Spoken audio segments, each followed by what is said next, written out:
Good morning students, BCom first year की cost accounting की 9th class आज हम लोग स्टार्ट करेंगे। हमारा 3rd चैप्टर चल रहा है मटेरियल कंट्रोल। उस चैप्टर के कुछ क्वेश्चंस हम पहले सॉल्व कर चुके हैं। स्टोर लेजर अकाउंट्स हम बना रहे हैं। 4 मेथड मैंने आप लोगों के साथ डिस्कस करे हैं। FIFO method, first in first out method, LIFO method, last in first out method, SAM, simple average method and वैम, वेटेड एवरेज मेथड। चारों के एक क्वेश्चन हमने किए हैं। आज इस चैप्टर के आगे के क्वेश्चंस हम लोग सॉल्व करेंगे। देखिए क्वेश्चन नंबर 8 मैं आप लोगों को सॉल्व करवा रही हूँ। क्वेश्चन नंबर 8 हमारी बुक में पेज नंबर 3.79 पर गिवन है। क्वेश्चन बोलता है कि 30 सितंबर 2015 को समाप्त होने वाले महीने के लिए एक कारखाने में किसी सामग्री के रिसिप्ट्स और इशू आपको गिवन है। सितंबर मंथ की इन्फॉर्मेशन से रिसिप्ट्स भी दे रखी है, इशू भी दे रखे। ओके, आगे बोला है स्टॉक जांचकर्ता ने 30 सितंबर 2015 को 10 टन की एक छीजत प्रकट की है। तो छीजत, हानि, क्षय, वेस्टेज, शॉर्टेज, लॉस, ये सब कुछ एक ही है। तो 10 टन का आपको क्या हुआ, एक तरीके से लॉस हुआ है। ओके, भारित औसत को आधार बनाते हुए यानी कि वेटेड एवरेज मेथड से आपको क्वेश्चन को सॉल्व करना है तथा छीजत के कारण स्टॉक में सामग्री मूल्य को बढ़ाते हुए एक स्टोर लेजर प्रिपेयर करिए। देखिए हमने जब लॉस को डिस्कस किया था हमने पढ़ा था कि 2 तरीके के लॉस हो सकते हैं, normal loss and abnormal loss. जो एबनॉर्मल लॉस होता है ना, उसकी एंट्री हम अपने स्टोर लेजर में कहीं भी नहीं करते, जबकि नॉर्मल लॉस की एंट्री करने के लिए 2 तरीके हमारे पास थे उसके अकाउंटिंग से रिलेटेड।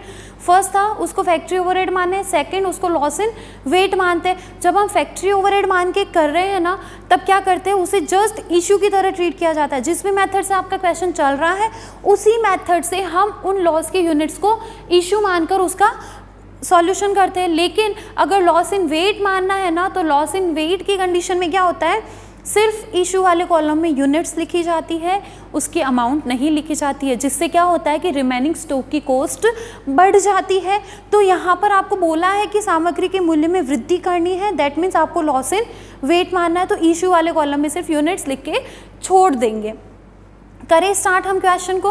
तो सबसे पहले हमें 1 सितंबर को दे रखा है ओपनिंग बैलेंस 100 टन और 10 रुपये पर टन की रेट दे रखी है। तो हमने क्या किया, रिसिप्ट वाले कॉलम के अंदर सबसे पहले लिख दिया 100 टन 10 रुपये की रेट पर 1000 टन ओपनिंग स्टॉक हमने वहाँ पे मेंशन कर दिया। तो इस डेट पर हमारे पास बैलेंस कितना रहा, तो 100 टन 1000 रुपये का और 10 रुपये की रेट पर। वेटेड एवरेज मेथड है हमारा। आफ्टर दैट हमें दे रखा है 3 सितंबर को एक इशू है आपका कितने का, तो 50 टन का। कितने का इशू, 50 टन का। रेट तो कोई दिक्कत नहीं है ना, रेट तो हमारी यही है 10 रुपये। कितने का हो गया, 500। बैलेंस कैसे लिखते हैं, 100 माइनस 50 तो ये 50, 1000 माइनस 500 तो ये 500 और यहाँ रेट कितनी रह जाएगी, अगेन 10, कोई चेंज होगा नहीं। अब आई है एक परचेज। नेक्स्ट 10 तारीख को आपकी एक परचेज़ है 150 टन की। तो ये परचेज़ हमने लिख दी 150 टन 12 रुपये के हिसाब से 1800 रुपये। अब बैलेंस देखते हैं, बैलेंस कितना हो जाता है। तो देखिए आपके पास पहले 50 यूनिट्स थी, अब 150 और नहीं आई तो कितनी हो गई यूनिट्स, 200। अमाउंट में देखा जाए तो पहले आपके पास था 500 रुपये का बैलेंस, अब यहाँ पर 1800 रुपये और जुड़ गया तो कितना हो गया, 2300। वेटेड एवरेज मेथड में हर परचेज के साथ रेट चेंज हो जाती है। तो अब हम नई रेट कैसे निकालेंगे, तो 2300 अपॉन 200 इसी तरीके से निकलेगी, 2300 अपॉन 200। तो हमारी न्यू रेट कितनी हो जाएगी, 11.5। तो आगे आने वाले इशू किस रेट से होंगे, 11.5 के रेट से। आगे देखिए 18 तारीख को आपका एक इशू दे रखा है 80 टन का। तो ये 80 टन किस रेट से इशू होंगे, 11.5 से। तो ये हो जाएगा 920 रुपये। अब हम बैलेंस निकालेंगे। तो बैलेंस कैसे निकालेंगे कि 200 आपके पास यूनिट्स थी, उसमें से 80 आपके इशू हो गए, बचे कितनी 120। और इसी तरह 2300 में से 920 रुपये का स्टॉक गया, बचा 1380 रुपये। रेट वापस वही आएगी 11.5। चाहे तो आप डिवाइड करके भी देख सकते हैं। हो गया। इसके बाद वापस हमें एक रिसिप्ट दे रखी है। देखिए 180 यूनिट्स की रिसिप्ट है और अमाउंट है 2700। तो अब हम बैलेंस में कैसे लिखेंगे कि 120 रुपये सॉरी यूनिट्स थी, 180 और आई, कितनी यूनिट्स हो गई, 300। 1380 रुपये का स्टॉक था, 2700 रुपये का और आया, तो ये हो गया 4080 रुपये। अब हमें नई रेट निकालनी पड़ेगी क्योंकि परचेज हुई और वेटेड एवरेज मेथड है। देन क्या करेंगे, 4080 को डिवाइड करेंगे 300 से, तो हमारे पास आ जाएगी न्यू रेट और ये आएगी रेट हमारी 13.5 6। समझ में आई चीज? क्लियर हुआ? वेटेड एवरेज मेथड में यही किया जाएगा, यूनिट्स में यूनिट्स एडलेस करते जाएंगे और अमाउंट में भी अमाउंट एडलेस करते जाएंगे, हमारे पास बैलेंस आ जाएगा और उसके हिसाब से हम लोग नई रेट फाइंड आउट कर लेते हैं। इसके बाद नेक्स्ट आपको 27 तारीख को 250 यूनिट्स का एक इशू गिवन है, तो ये 250 यूनिट्स किस रेट पर इशू हो जाएगी? 13.6 की रेट पर। तो ये 250 यूनिट्स इशू हो गई 3,400 रुपये में। बैलेंस कितना बचा? ये 50 यूनिट्स, 300 में से 250 यूनिट्स क्या हो गई है? इशू हो गई है। तो बैलेंस बचा हमारे पास यूनिट्स में 50 और अमाउंट में 680। 4080 में से 3,400 हमने माइनस करे, हमारे पास बैलेंस बचा 680 रुपये का। अब हम रेट निकालते हैं, तो 680 को 50 से डिवाइड करेंगे तो 13.6 से आएगा। वैसे इशू के साथ आपको रेट निकालने की हर बार ज़रूरत नहीं होती है, इशू से रेट चेंज नहीं होगी। देन हमारे पास लास्ट बचता है कि 10 यूनिट्स का आपको क्या हुआ है? एक लॉस हुआ है। बोला क्या है क्वेश्चन के अंदर? 10 यूनिट्स का एक वेस्टेज है, स्क्रैप है, उसकी अकाउंटिंग आपको करनी है कि शेष बची सामग्री के मूल्य में वृद्धि कर देनी है। तो करना क्या है, यहाँ सिर्फ और सिर्फ यूनिट्स लिखनी है, अमाउंट रेट और क्वांटिटी को हमें नहीं लिखना है, रेट और अमाउंट को हमें नहीं लिखना है। जस्ट क्वांटिटी में 10 यूनिट्स लिख दो तो बैलेंस कैसे निकलेगा? 50 माइनस 10 40 यूनिट्स, ये 680। तो देखिए पर यूनिट आपकी कॉस्ट बढ़ जाएगी। कितनी कॉस्ट हो जाएगी हमारी? तो 680, ये कॉस्ट हमारी हो गई 17 रुपये। और यही तो कहा गया है कि सामग्री के मूल्य में क्या करनी है? वृद्धि करनी है। तो ये चीज़ भी क्लियर हुई ना कि लॉस इन वेट जब होता है तब सामग्री के मूल्य में वृद्धि कैसे होती है? तो जब आप सिर्फ यूनिट्स लिखते हो, अमाउंट नहीं लिखते हो ना, तो जो शेष सामग्री बचती है ना, जो 40 यूनिट बची है ना, उनकी कॉस्टिंग बढ़ गई, क्योंकि यूनिट्स तो वही है। पहले ये 50 यूनिट्स थी, तब 13.6 पर थी। अब ये 10 यूनिट्स जो गई है उनकी कोई वैल्यू नहीं रही, वो 10 यूनिट्स कम हुई और उनको आपने लॉस इन वेट माना। इस वजह से जो 680 रुपये थे ना, वो तो 680 ही रह गए। पहले 680 रुपये में 50 यूनिट्स आपके पास थी, अब 680 रुपये में सिर्फ 40 यूनिट्स आपके पास है। तो आपकी कॉस्ट क्या हो गई? उन 40 यूनिट्स की बढ़ गई। कितनी हो गई? 17 रुपये। तो हमारा आंसर क्या है? क्लोजिंग स्टॉक आपका कितना है? 40 यूनिट्स 17 रुपये की रेट पर 680 रुपये। समझ में आई चीज़? तो बहुत सिंपल सा ये क्वेश्चन नंबर 8 हमारा था। देखिए नेक्स्ट क्वेश्चन नंबर 9 हम पढ़ते हैं। क्वेश्चन नंबर 9 हमें दिया है, क्वेश्चन नंबर 9 है कि एक कंपनी में सामग्री की प्राप्ति और निर्गमन की इन्फॉर्मेशन आपको दे रखी है, क्रम दे रखा है। फर्स्ट आपको दे रखी है परचेज 100 यूनिट्स की ₹10 पर यूनिट। सेकंड भी परचेज है 200 यूनिट्स का ₹11 पर यूनिट। थर्ड आपको इशू दे रखा है 175 यूनिट्स का। रेट हम देखेंगे कौन सा मेथड है। देन फोर्थ हमें दे रखी है, देन अगेन हमें थर्ड परचेज दे रखी है, 2 परचेज पहले थी, थर्ड परचेज दे रखा है 250 यूनिट्स का, ₹12 पर यूनिट। इशू दे रखा है आगे 275 यूनिट्स। फिर आपको वापस से फोर्थ परचेज दे रखी है 100 यूनिट्स की 12.5 की रेट पर। थर्ड इशू फिर आपको दे रखा है 50 यूनिट्स का। ओके, निम्नलिखित विधियों से अंतिम स्टॉक का मूल्य निर्धारित कीजिए, एक फीफो मेथड से, दूसरा लीफो मेथड से। तो ये आपका होमवर्क है, बहुत सिंपल, बहुत इजी सा, कहीं ना तो कोई लॉस वाला कोई प्रोविज़न है, कुछ भी नहीं। तो बहुत सिंपल सा क्वेश्चन है।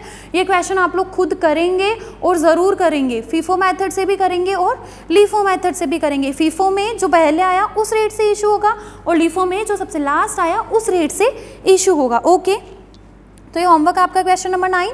क्वेश्चन नंबर 10 हम पढ़ते हैं। देखिए, जून 2015 के लिए स्टोर्स के एक मद के संबंध में निम्नलिखित क्रय और निर्गमन हुए हैं।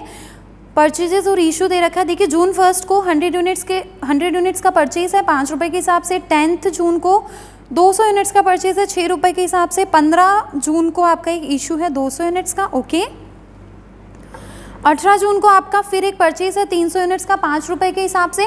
उसके बाद 25 जून को आपका एक इशू है 200 यूनिट्स का। ओके, इशू के साथ हमें रेट दी नहीं होती है, वो हमारे मेथड्स पर डिपेंड करती है। लीफो विधि से अंतिम स्टॉक का मूल्य ज्ञात कीजिए। तो बहुत सिंपल ये क्वेश्चन भी आपका होमवर्क। तो जो क्वेश्चंस इजी है ना, वो क्वेश्चंस मैं आपको होमवर्क में ही दूंगी। आगे आने वाले चैप्टर्स में भी जिस क्वेश्चन में कोई नया प्रोविज़न होगा, कोई नया कंसेप्ट होगा, कुछ समझाने जैसा होगा, वहाँ मैं समझा भी दूंगी और जो करवाने लायक क्वेश्चन होंगे उनको मैं सॉल्व भी करवाऊंगी। तो ये क्वेश्चन नंबर 10 भी आपको होमवर्क में। इसमें एक पॉइंट और दिया गया हुआ है कि अगर 30 जून को 5 इकाइयों की छीजत प्रकट होती है तो फीफो विधि से इसका मूल्य क्या होगा। पहले आपको लीफो मेथड बोला, लीफो मेथड से क्वेश्चन सॉल्व कर दीजिए, खत्म। पार्ट बी बोल रहा है कि आपको मेथड लेना है फीफो और एक चीज़ और ऐड करनी है कि 30 जून को 5 यूनिट्स का क्या है, लॉस है, वेस्ट है। तो दोनों चीज़ें करनी है। समझ लो एक नया क्वेश्चन ही है, बाकी सारी चीज़ें तो दे रखी है। 30 जून को एक लॉस और दे रखा है और क्वेश्चन को सॉल्व करना है फीफो मेथड से, तो हो जाएगा हमसे आराम से। तो बिल्कुल ये क्वेश्चन भी आप सॉल्व करेंगे। Question number 10।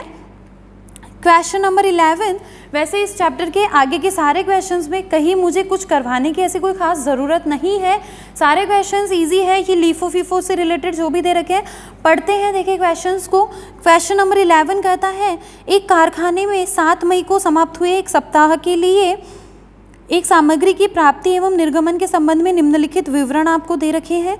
ओपनिंग बैलेंस बोल रखा है 10 रुपये की रेट पर 100 टन है। ओके 100 टन है, 10 रुपये की रेट यानी कि 1000 रुपये का ओपनिंग स्टॉक। आगे बोल रहे हैं इशू किया फर्स्ट नंबर 1 आपने इशू किया, डेट वाइज यहाँ पे नहीं दे रखा है, ट्रांजेक्शन्स कोई नंबर दे रखे। ओके फर्स्ट आपने इशू किया 60 टन्स का, फिर आपको 120 टन मिले हैं 10.10 के रेट पर, फिर इशू किया है और उसी डेट पर, जिस डेट पर ये 50 टन इशू हो रहे हैं उसी के साथ लिखा है कि स्टॉक वेरीफाइड ने 2 टन का एक लॉस भी बताया है। ओके फिर बोल रहे हैं नेक्स्ट 4th पॉइंट में received back from work order 20 ton आपको वर्क ऑर्डर से वापस मिले। ओरिजिनली इशू डेट ₹9.9 पर टन, पहले वो कितने पर इशू हुए थे 9.9, दैट मीन्स ये आपका रिटर्न है। और मैंने कहा था ना रिटर्न मतलब स्टोर में तो आया है ना, एट लास्ट हमारे पास तो स्टोर में आया है या गया उतना देखना है। तो स्टोर में तो आया है तो किस में लिख देंगे, रिसिप्ट में लिख देंगे और साथ में मेंशन कर देंगे रिटर्न है। ओके फिर इशू है 80 टन का, फिर रिसीव है आपको 44 टन्स और रेट आपको दे रखी है 10.2 पर टन। फिर आपको एक वापस इशू दे रखा है 66 टन का, आपको प्रिपेयर करना है store ledger account on the basis of FIFO method and LIFO method. तो आई थिंक ये क्वेश्चंस भी मुझे आपको सॉल्व करवाने की कोई नीड नहीं है। तो क्वेश्चन नंबर 11 तो मैंने आपको होमवर्क क्या क्या दिया, question number 9, question number 10, question number 11 जो कि फीफो और लीफो से सॉल्व करना, और उसी के साथ क्वेश्चन नंबर 12, क्वेश्चन नंबर 13 भी, क्योंकि क्वेश्चन नंबर 12 और क्वेश्चन नंबर 13 में करना क्या है, इसी क्वेश्चन को वेटेड एवरेज मेथड और सिंपल एवरेज मेथड से करना। अच्छा चलिए वेटेड एवरेज मेथड से जो क्वेश्चन करना वो मैं आपको सॉल्व करवा देती हूँ। इसमें क्या है ना कि एक पॉइंट और भी दे रखा है कि प्रश्न संख्या 11 को 13वां क्वेश्चन में पढ़ रही हूँ, प्रश्न संख्या 11 को क्षय के कारण मूल्य वृद्धि करते हुए भारित औसत मूल्य विधि से हल कीजिए।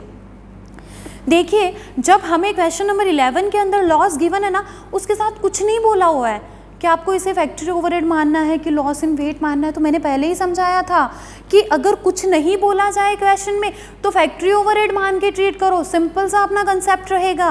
क्या मान के ट्रीट करना है, फैक्ट्री ओवरहेड मान के ट्रीट करना है। लेकिन क्वेश्चन नंबर 13 में बोला है कि आपको एक तो वेटेड एवरेज मेथड से करना है, दूसरा आपको करना क्या है कि इसको लॉस इन वेट मान लेना है, मतलब कि बची हुई सामग्री के मूल्य में वृद्धि करनी है। दोनों एक ही बात है।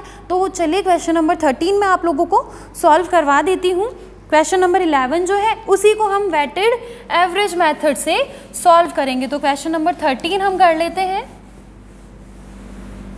क्वेश्चन नंबर 9, 10, 11, 12 ये 4 क्वेश्चन मैंने आप लोगों को होमवर्क दिए हैं और आप लोगों को ये क्वेश्चंस बिल्कुल करने हैं।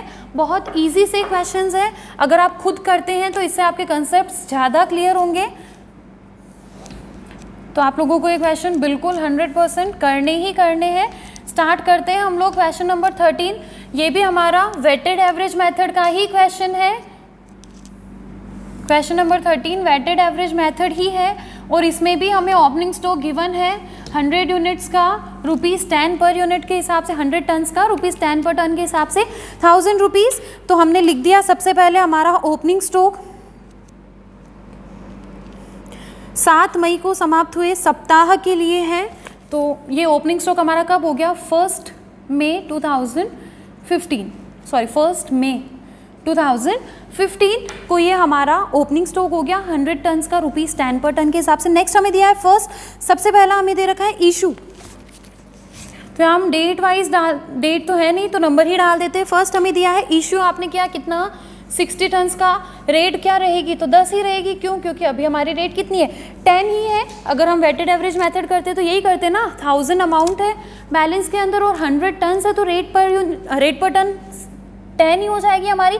बचा कितना, तो 100 - 60 40, 1000 - 600 400। इसके बाद रिसीव हुआ है आपको सेकंड नंबर, रिसीव्ड है 120 यूनिट्स 120 टन्स और रेट है आपकी 10.10 की। तो 120 टन्स इंटू 10.1 ये आपकी रेट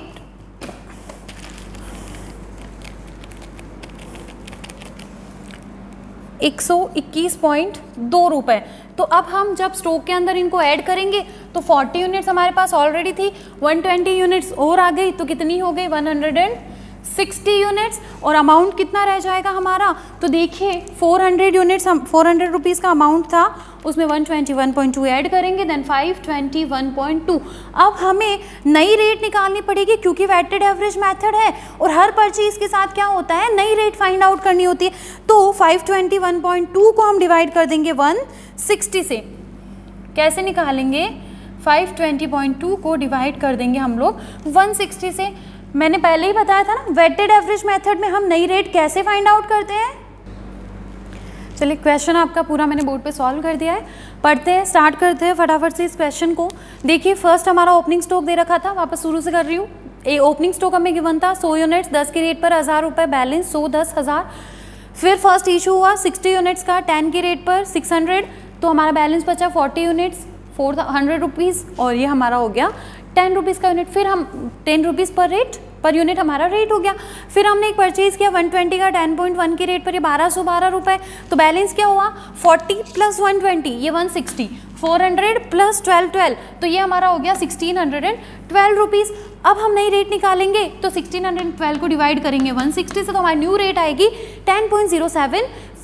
उसके बाद हम एक इशू बता रखे हैं कि 50 यूनिट्स का तो आपको इशू करना है, और साथ के साथ में बोला है कि 2 टन्स का आपको लॉस भी है, 2 टन्स का लॉस भी है, जिसे क्या मानना है, लॉस इन वेट मानना है।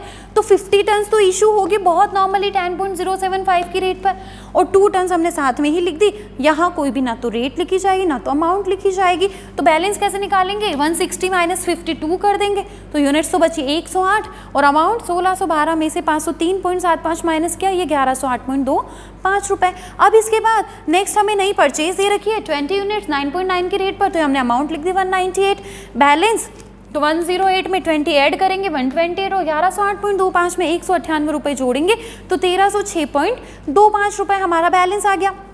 फिर इशू दिया है अगेन 80 यूनिट्स का, किस रेट पर इशू होगा 10.21 की रेट पर, तो 10.21 की रेट पर हमने 80 यूनिट्स इशू कर दी 816.8 रुपये, बैलेंस लिखा तो 1306 में से ये 816.8 घटाया, ये बचा 489.45, 128 में से 80 यूनिट्स माइनस हो गई, यूनिट्स कितनी बच गई 48। अब इसके बाद नया एक वापस से परचेज दिया है 44 यूनिट्स का 10.2 की रेट पर, तो 448.80 रुपीज़, बैलेंस में ऐड करेंगे 48 + 44 92 यूनिट्स 489.45 + 448.8, ये हमारा हो गया 938.25। न्यू रेट निकाली जाएगी परचेज के साथ, डिवाइड कर दो, ये आपके पास नई रेट आ गई 10.20। फिर लास्ट एक हमें एक इशू दे रखा है 66 यूनिट्स का 10.20 की रेट पर, तो 673.2 रुपीज़, बैलेंस निकालेंगे 92 यूनिट्स में से 66 इशूड है, देन 26, और हमने अमाउंट माइनस करा, ये हमारा अमाउंट आ गया 265.05 रुपीज़। आंसर में 265.60 दे रखा है, ये माइनर सा डिफरेंस पॉइंट्स की वजह से आ जाता है, कहीं राउंड ऑफ करने में ऊपर नीचे हो जाता है, तो उससे ये थोड़ा सा डिफरेंस आता है, ये बहुत मैटर नहीं करता है। क्वेश्चन का कंसेप्ट आपका क्लियर होना चाहिए, मेथड हमारा सही होना चाहिए, कैलकुलेशंस बिल्कुल एक्यूरेट होनी चाहिए, आपके क्वेश्चन सॉल्व करने में प्रॉब्लम नहीं आएगी। ओके, ये माइनर सा 50-60 पैसों का फ़र्क मैटर नहीं करता आंसर के अंदर। तो ये हमारा क्वेश्चन नंबर 13 सॉल्व हो गया। ये जो आंसर का डिफरेंस है वो या तो सिंपल एवरेज मेथड में ही आता है या फिर वेटेड एवरेज मेथड में आता है। लीफो और फीफो में कहीं आंसर में कोई डिफरेंस आने की नीड ही नहीं है ना, क्योंकि वहाँ तो कोई पॉइंट्स और ऐसी कैलकुलेशन है नहीं। तो सैम और वैम में थोड़ा बहुत आंसर में अगर डिफरेंस आता है तो इतना टेंशन लेने का नीड आपको नहीं है, हो सकता है थोड़ा बहुत ज़्यादा ऐसे 100-50 रुपये का डिफरेंस भी नहीं आएगा, कुछ पैसों का अगर डिफरेंस आता है तो इट्स ओके। तो ये हमारा क्वेश्चन नंबर 13 हमने